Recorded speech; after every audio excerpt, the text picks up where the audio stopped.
You are listening to Chai with the CEO, a random genius media original. Cool. Let's have some fun. Sounds So, welcome, Megha, to Chai with the CEO. good. It's Hello. been a long time in the making, and I'm so glad you could join us. It is Friday night. It is starting to become the best time to catch CEOs. Actually, my last interview also with Maura happened on a Friday night. Of course, it was a Friday morning for her in New York. Right. But I'm beginning to think this is becoming a weekend initiative because the other thing that I've realized is the best time for me to post is at 6 a.m. on a Sunday morning. Oh, really? Okay, Why is because that? that's when I first posted my open letter to Dipender Goyal about an Mm, incident that happened at the Bryan Adams that concert. is true. Yeah. And it went viral on Mm, LinkedIn. yeah. So it's my lucky time. And Okay. I get myself out of bed and I post at 6 a.m. in the morning. Fabulous. May Okay, this so I need also be to, going viral. yeah, we should. I need to remember not to shake and not to scratch my face. Yeah, you're shaking a bit, huh? Like you're constantly Yeah, talking. Yeah. that's the nervousness of speaking to you after 22 years. Feels like I've come into your office God, you're for an making me interview. sound like an ogre, man. Yeah, you aren't an ogre for sure. You're a very beautiful one, if I could say that. Definitely nothing like a typical ogre. Anyway, let's get down to some business. The first thing I should tell you is I generally don't do copious research, right? I am very, very short staffed. It's a one-man operation for now.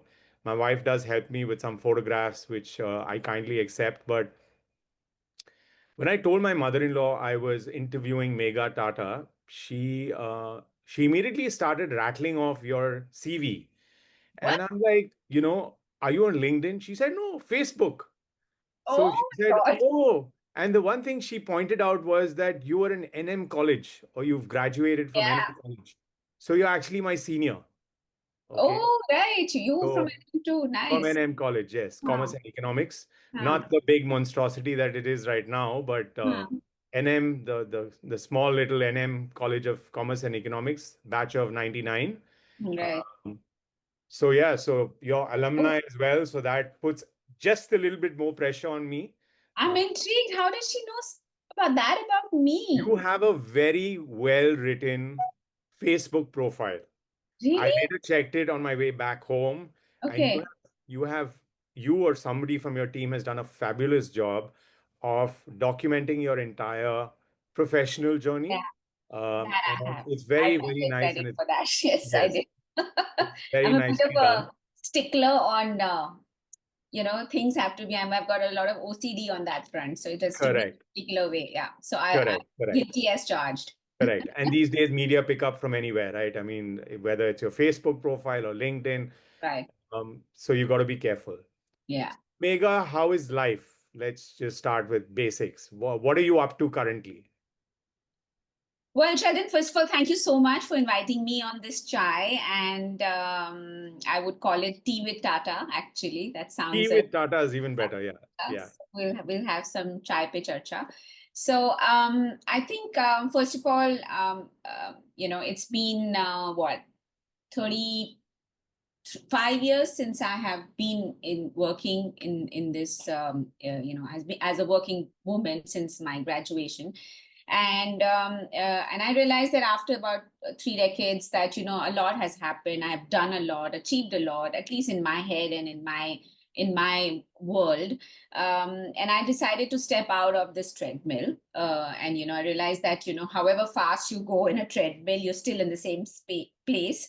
So that sort of self-realization happened about a year ago, and very consciously decided to step out of a structured working environment, and wanted to do things which I love, in my time, on my time, at my terms. And that's what I'm doing currently. So I'm advising a couple of companies. I am volunteering with the foundation I believe in strongly, which is the Isha Foundation.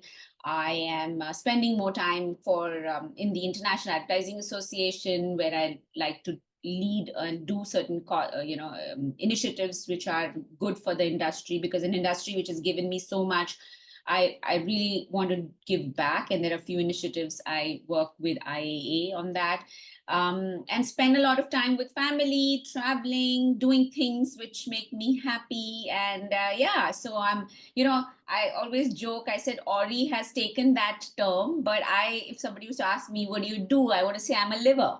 So yeah, I live. That's nice. That's nice. Great. If there was one thing you could take, one rule, from your house growing up, and apply to the boardroom, which rule would that be? Wow. Okay. So I think, I've had a beautiful childhood, and my childhood was filled with, of course, my father was in the Air Force. And so we kept moving around every 2 to 3 years. So we traveled. I've literally lived from Kashmir to Kanyakumari. And I felt, what I learned in this journey of moving every 3 years, 2 years, whatever, and realizing, of course, in hindsight, that change is the only thing which is constant, um, made me far more malleable as an individual, far more accepting of the changes which are happening in your world, but personally and professionally. So I think I would say that what really made me a better person, I don't know, better or not, but more evolved as a person, is the travel. Hmm. The fact that I travel the length and breadth of the country, living with different people, culture, food habits, languages. There's so much you subliminally learn when you're Yeah. traveling. You're not going with the intention to learn, but you do land up learning a lot. And I think for me, that is one takeaway I feel that most boardrooms sort of lack when you're putting a thought ideas and suggesting strategies without actually experiencing it yourself. Sitting in a glass house and saying that, okay, the world is so beautiful, and okay, let's do this and let's make that. But I think there should be a mandate in the organizations to getting executives to actually go to the grassroots level. If you're talking to a product, if you're creating a product, you're launching a product, launching a channel, what is the kind of content you're creating? Go and talk to that consumer, live like that consumer, be that consumer, then come into a boardroom and say, okay, now let's do this and make this and launch that. So I think, to True. me, that experience of travel and learning from the travel was a big thing I'd like to suggest to be added in the boardroom discussions. Amazing. Just want to take a pause. I have two things to say. One is shout out to a friend, Archana Anand, who I think went to 16 schools. I think her dad was also in the army, or someone from the family was in the army, traveled a lot.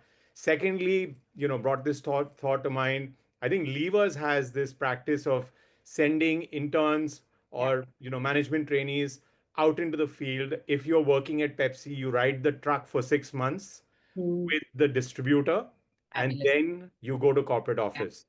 I Yeah. think, So a lot of FMCG companies do this, yeah, but that's about it. I think yeah, I don't know how many, say, I don't know how many media companies do this, exactly. for So a example. lot of it is theoretical, and I've seen that myself. I mean, it's all PowerPoint presentations. It's all, like you said, glass houses and theoretical. I mean, and today with Chat GPT, it's become even Yeah, easier for you and to it's all just ask. data today. So It's all data whatever today. data tells you, you believe it, right? Now, Exactly. which is good. I'm not saying that's not the right thing to do, but it's got to be a combination of a lot of things. Can't be only data, but personal. Nothing can take away from personal experiences. When you actually live it, you go there, live there, consume that product or whatever you're trying to address.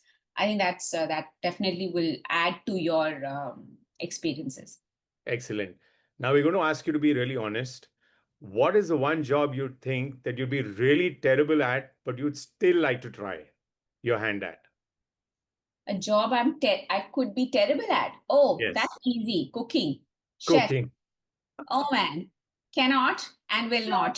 So Cannot and will not. Okay. that's not my scene at all. I can cook stories as much as you like, but ask me to cook food of any kind, I am not the person. So even if you Okay. put me in there, pay me $1 million to do this, I will do a really shoddy job of it. Okay. So we're kindred spirits.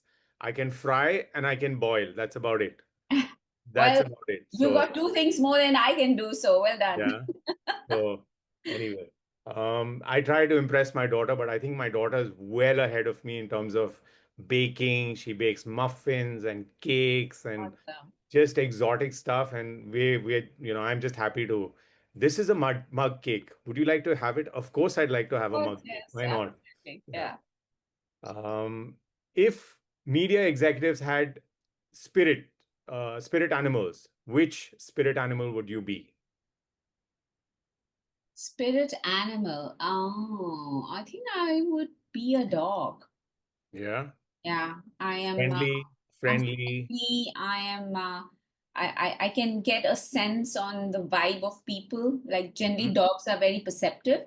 Yeah, They get to try. They come closer to people who they feel are nice people. Nice sure, sure. souls. So I feel I have that sense of perception. So and yeah, I'm generally I think a dog. Yeah, I'm sincere and I love to cuddle. So yeah, I think a dog maybe yes. Okay. Good. There's no one of those Snapchat filters because I think you'd like Oh yeah, I've turn become into, popping yeah, with yeah, ears suddenly yours popping would out. pop up and stuff like that. Yeah. Yeah. Ask the question again. Okay.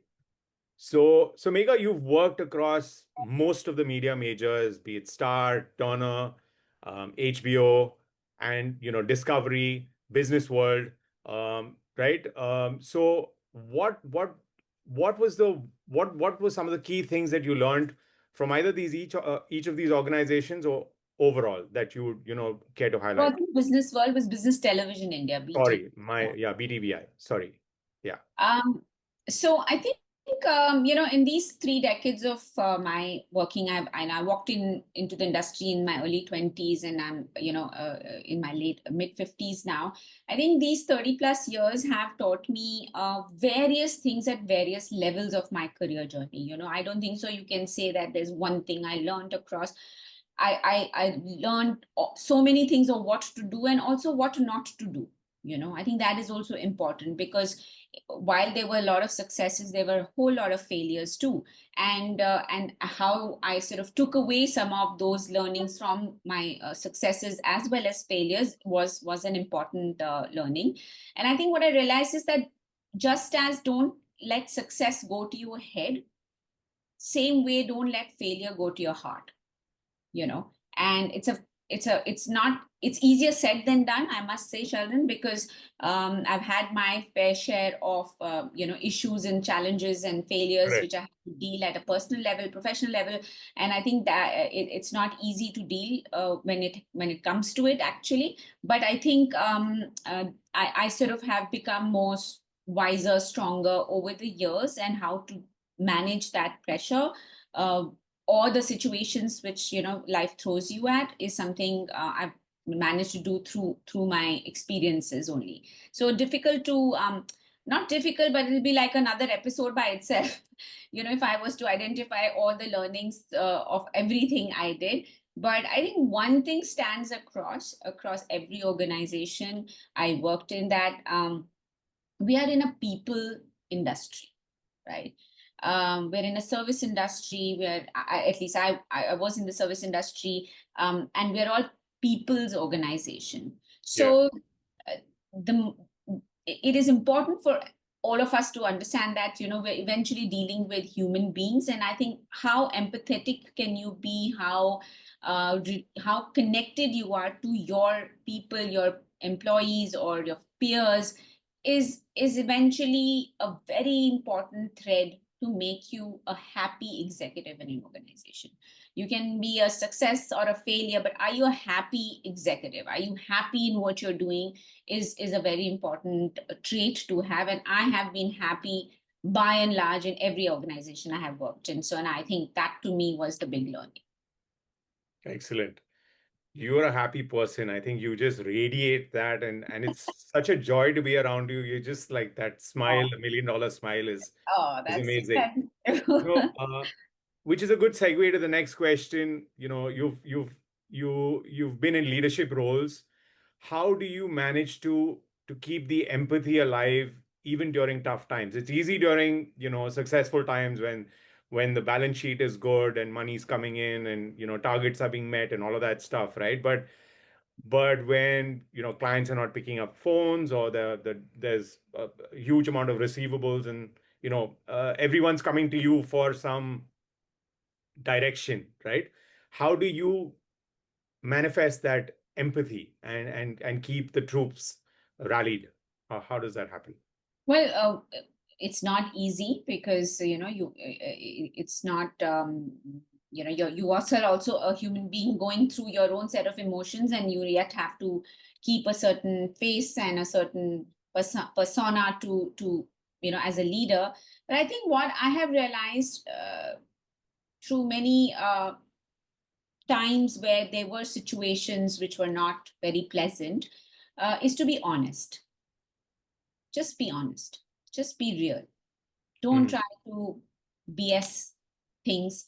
Don't try to make things um, better than what they are or worse than what they are. Just Correct. be honest. Because eventually you're dealing with intelligent beings. They're in your life because they're intelligent, and they have a strong mind and a thinking mind. So don't undermine that.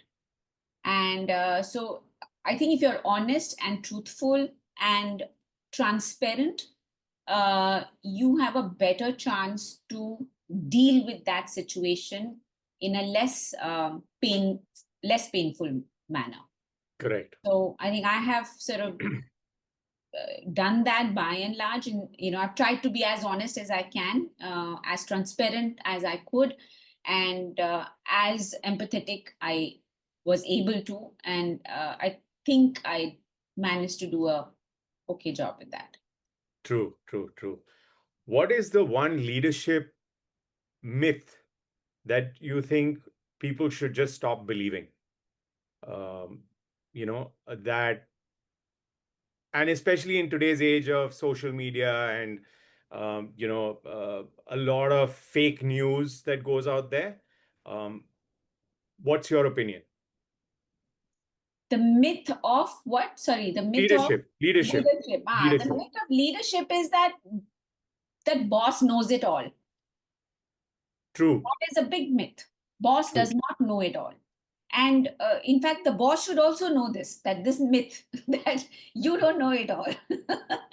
So it's not You just, don't know what you don't know. yeah, right. So I mean, a lot of people feel that they've got it. I've got this. Like I can fix everything, but you can't, and nobody can. So And true. sooner you realize it that don't know everything, and be open to accepting feedback and inputs from your peers or your team members or your colleagues, the better for you.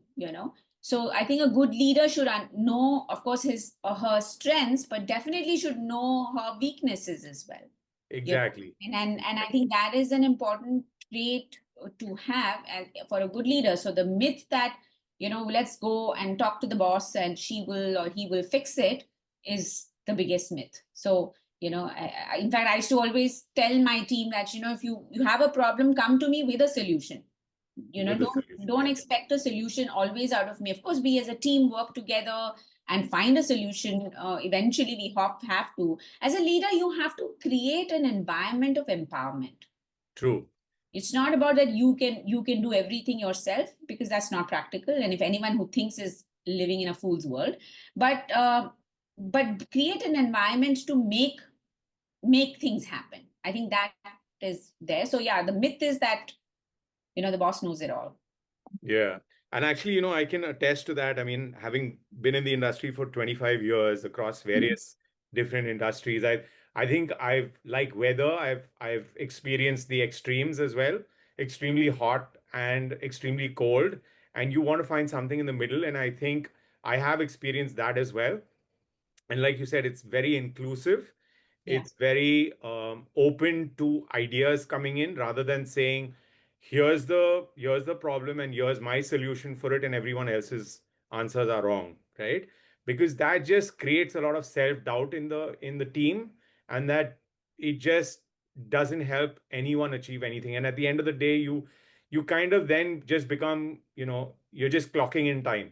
You're coming in the morning, Correct. clocking out, and then that sort of emptiness starts to creep in, and you start asking yourself, why am I even going to work? What value am I adding to this particular company? I have no input on product, I have no input on design, I have no input on any of the stuff that matters. And I could do a separate episode on that, but geez, we live in different times, and if any youngsters are watching, I mean, you have to find an empathetic boss, because there's enough stress as it is in the real world, right? To get some more stress at work. And if the boss is giving you grief, just there are enough jobs out there also. There are people looking for good people. So I try to do my best in terms of finding numbers, handing numbers, connecting people.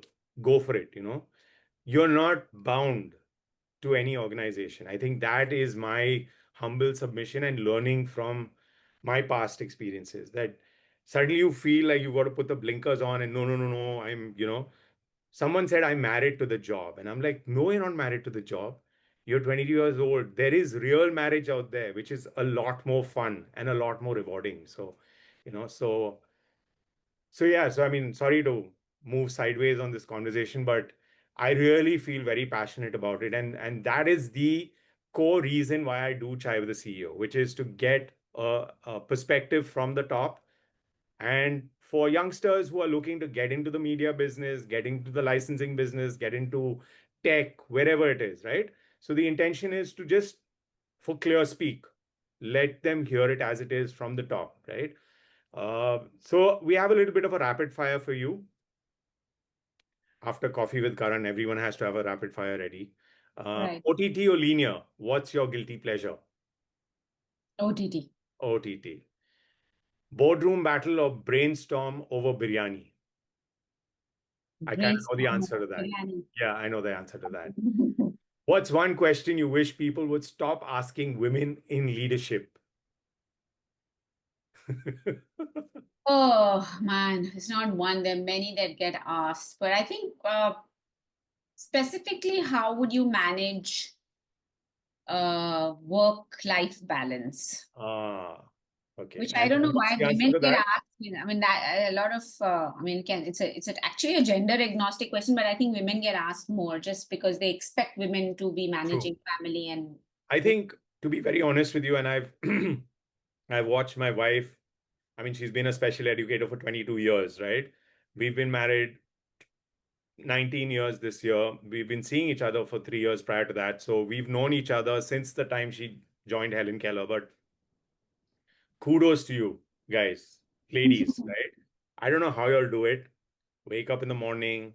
Firstly, before that, you got to know what's going to be on the table for breakfast, and then lunch, and then dinner. Sorry, you're not talking to the Not woman. you, not you. I'm just talking to That's not me at all. Yeah. I'm No, talking of course, to I think the managing. Yeah. stereotypical Which family, is the right? problem, Sheldon. I Which think is the problem? stereotyping women is the biggest problem. In fact, one of my initiatives, which I lead in, which I'm part of, which from IAA, is called the IAA Voice of Change.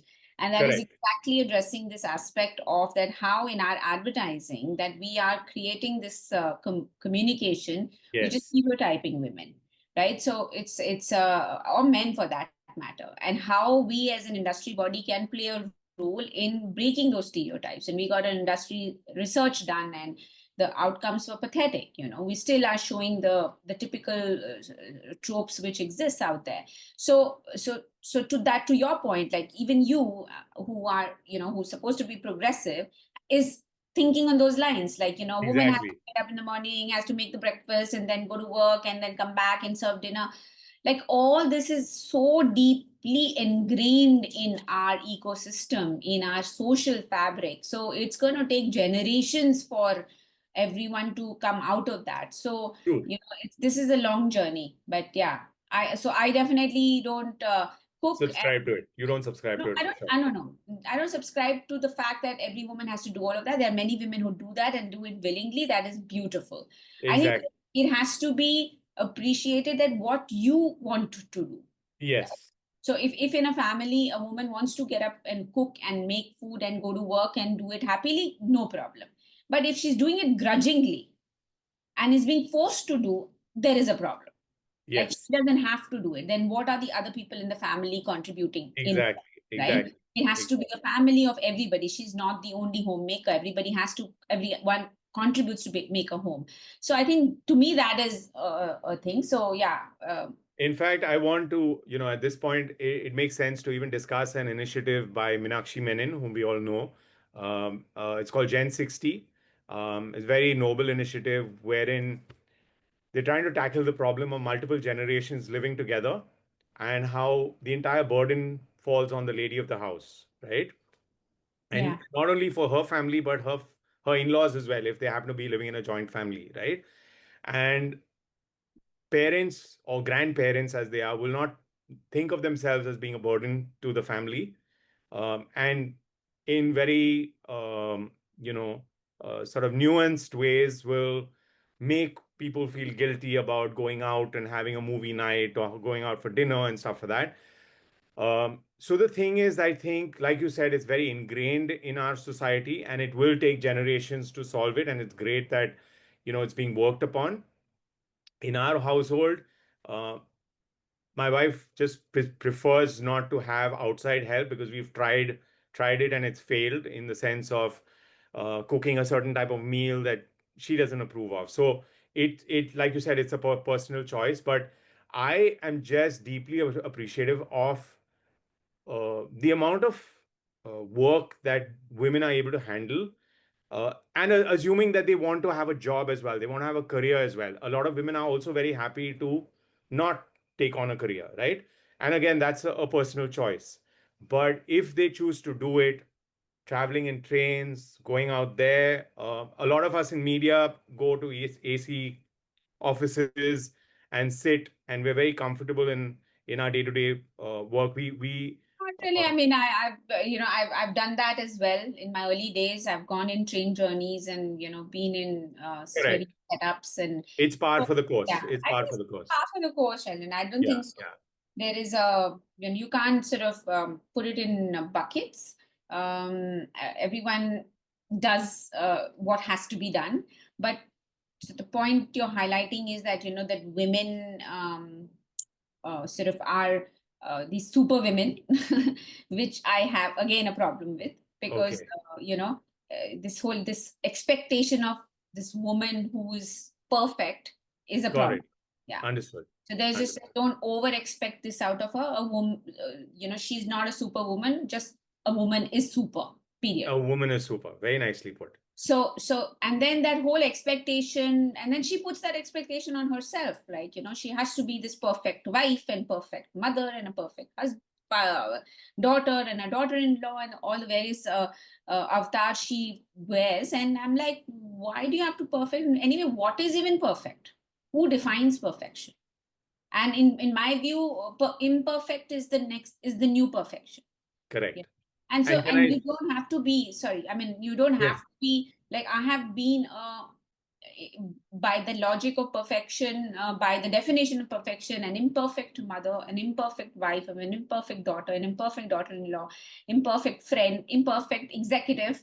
I have been imperfect, and I'm absolutely okay with that because you cannot be perfect. Nobody is, right? So this whole expectation that she will do everything and she will be this have 20 hands and legs and my heads, and that doesn't work, man. Unrealistic. Unrealistic. And not expected. Everyone grew up in a different time and different era. And if you start getting in, digging in, there is a lot of change that the media can bring about. And I'm glad that the organization is attempting to do that through Voice of Change.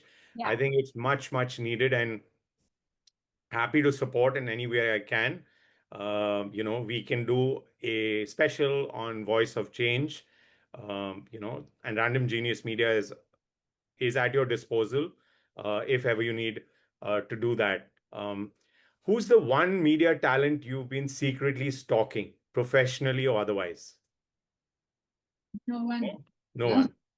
No one's good enough. No one's Oh no, everyone's great, man. I mean, okay. stalking is such a ugh. Negative term. Yeah. Negative term. I don't want to stalk anyone, just like I don't want anyone to stalk me. So, not stalking, but I respect a lot more media professionals. So many young, so many young people now in the industry, which is fantastic, and so many young, people in leadership roles as well, which is fantastic.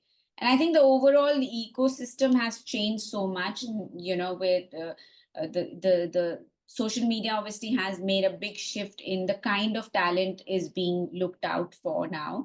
And I think my generation is more like a dinosaur in that space, but I think there are it's wonderful to see some people from my gen and my kids gen sort of working together. I think that's a lot of the sort of cross pollination of ideas, experience versus uh, that drive to create something new is I think quite interesting how it's playing out. So, but yeah, do I do respect and look up to quite a few executives in our industry. Very nice. Let's have a little chat about, family life. You are, I know, not super mom, but a mom who is super. But I see, of course, a lot of the Facebook updates. You're you're not you're kind of we're kind of, like I said, similar kindred spirits in the sense of a lot of what I experience goes up on social media.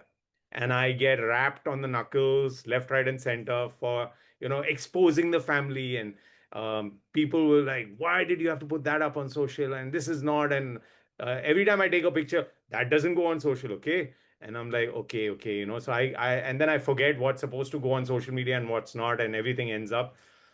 Do what's the mum secret? What's to having beautiful daughters that seem like you're having a great time? Tell us a little bit about your family life. First of all, don't believe anything and everything you see on social media. Okay. There is the real world and the real world.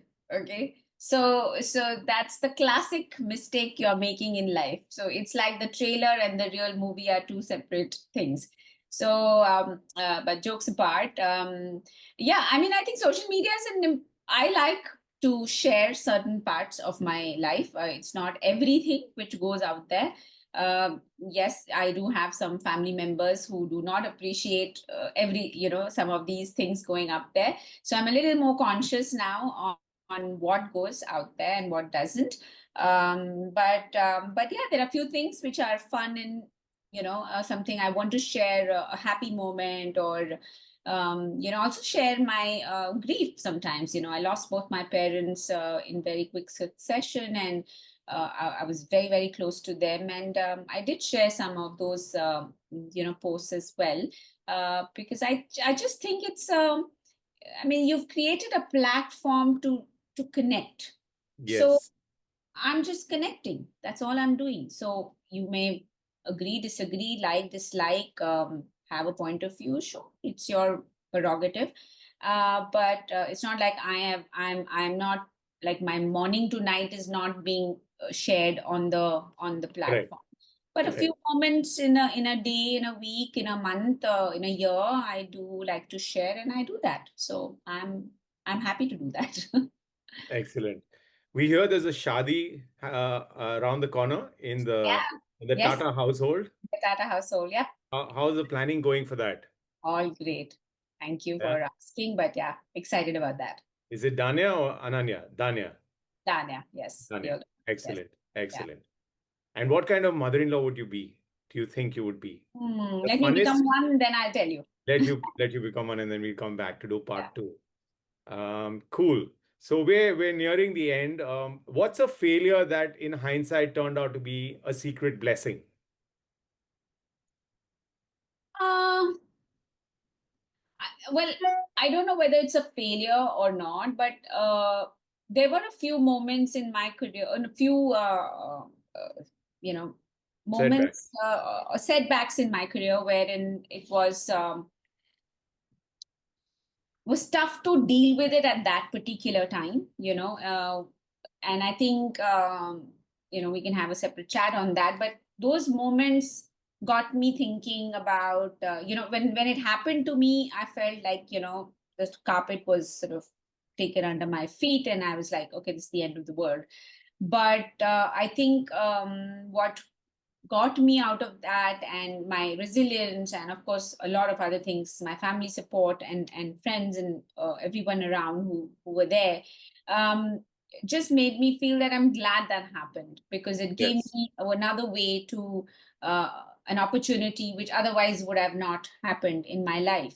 So again, I'm an eternal optimist, and my life has always been a glass half full approach. So I use that shortcomings in my life again to see that as an opportunity for something new. So there were a few such incidents in my career, which I think, at that point, were heartbreaking. But in hindsight, I think it all worked out well. So what doesn't kill you makes you stronger, I Correct. guess. Yes. Yes. If your legacy could be summed up in one sentence, what would it be? Nice, nice. I would say she didn't just break this glass ceiling. She turned it into a skylight for others. Cut. Take it. What advice would you give 25-year-old Megha that she probably wouldn't listen to? Yeah, true that. 25, I would not have listened to anything. Um, Actually, Learn there's one. cooking. Learn No, cooking. no, absolutely. I will never tell her that. I won't even tell a 55-year-old Megha now. So forget about 25. So, one part of my life which has really pivoted into something very beautiful is my path on the spiritual journey, which started about, now almost 10, 13 years ago. I I would have I could have advised my 25-year-old self. It would have been that get a some kind of a spiritual balance in your life. It's not about leaving the commercial and the materialistic world or anything like that. It's not either or. Like, you can have an and world, you can have it both. So if somebody had given me that opportunity at that age, I think I would have been a far more better human being than I am today. Because that I can see myself having evolved as an individual in the last decade or so, far much more than I did in my last 40 years. So I wish that was somebody who had given me that platform, an opportunity, or a guide, or a path, is Understood. what I Yeah. would tell my 25-year-old self. Makes sense. Makes complete sense. And I can again attest to that. And it's great advice for any 25-year-old. Get some spiritual anchor to your Yeah. life Yeah. because life as it is crazy. Yeah. You need something to support you to make sense of it. Yeah. It's like I feel, right? I mean, when I meet people, uh, whether they bow or chant or do whatever it is, as long as you believe that there's a higher power, Mhm. it's good, right? Correct. Because whatever you call that higher power, it's fine. But that's a personal opinion that I've developed over the years, right? Because it creates a humility in you to know Mm. that you don't know everything and you Mm. don't know what you don't know, right? Correct. So Correct. all of us are human. We're not bots yet. So, someday Elon will realize that as well. But great advice to any and every 25-year-old that's listening. Correct. Uh, get some spiritual anchor. We have a very special surprise for you, but you will get to know of that only once you see the final edit. So, unfortunately, you will have to see this whole Okay. without scrubbing through. So, you promise me that you won't scrub through the entire thing, that you'll watch it. Okay, then I shall not make no such promises, but I You will make no such promises. Are you like my daughter who doom scrolls on Instagram and YouTube Shorts? Yeah, man. I And am getting she extra. is she is just so, insistent on doom scrolling, and I'm like, people take so much time to make that content. Just watch Yeah, it. I do engage in some of them, Yeah, but yeah, there are moments where I do get. But I mean, I wouldn't say that I'm obsessed, but I could do with less for sure. yeah, yeah, yeah, yeah. You Yeah. have a low tolerance level for mediocre content, I would guess. I'm guessing. Listen, if I had that, then I wouldn't be on social media. So, I Okay. mean, since we are That all watching that, what are you watching these days on OTT? Let's end with that. What is Megha Tata watching on OTT? mm, Series on either JioStar or so much is called of fabulous content. I'm watching a yeah. show on Netflix on the Osama documentary. I'm watching Criminal Justice on Geo, and I'm Oh, watching, nice, nice. um, you know, a show called Stick on Apple TV. So, it's a combination. Have you seen the Day of the Jackal on Geo Hotstar? Day of the Jackal. No. You should watch it. Eddie Redmayne is Okay. unbelievable. Really? Okay. He's Good. really good. You should Thanks watch for the it. recommendation. I actually finished watching it and I'm watching it again just because I didn't watch the first two episodes. My wife was watching it, and these great recommendations come from my sister. And Okay. she's like the content connoisseur in our family. And she like, watch this, and just a one-line text will come through. And if you watch it, you'll be really thanking her. So um, check it out. It's called The Day Uh, of the Jackal. So It's on what? Geo Hotstar. Geo. Got it. Yeah, Geo. Anyway, thank you, Megha. Thank you so much for your time. Thank Pleasure you. speaking. Pleasure catching up after such a long time.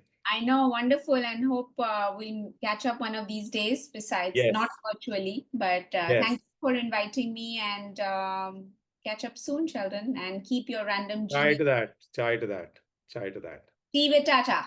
Tea with Tata. I am going to rebrand this to Tea with Tata. Yeah. Tata. If you Okay. can get Tata on board.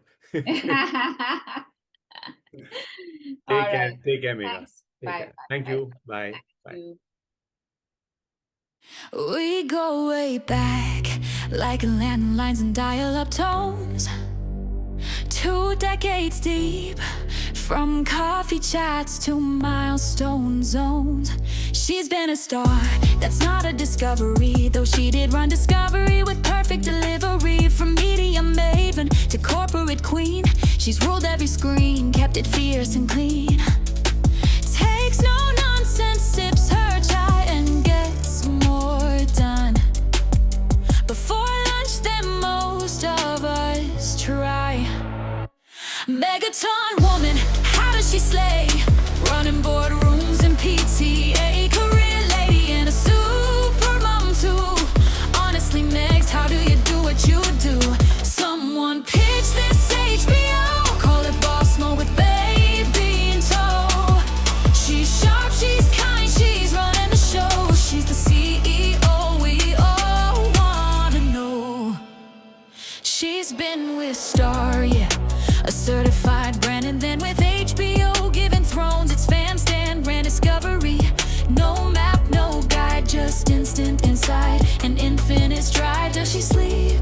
We're still unsure. She's up before dawn, inbox pure, on Zooms in style, no filters, no fuss, while packing tuffins and catching the bus. Megha-Ton woman, born to lead, balancing KPIs and ABCs. A little bit boss, a little bit bae, with heels that say move out of my way.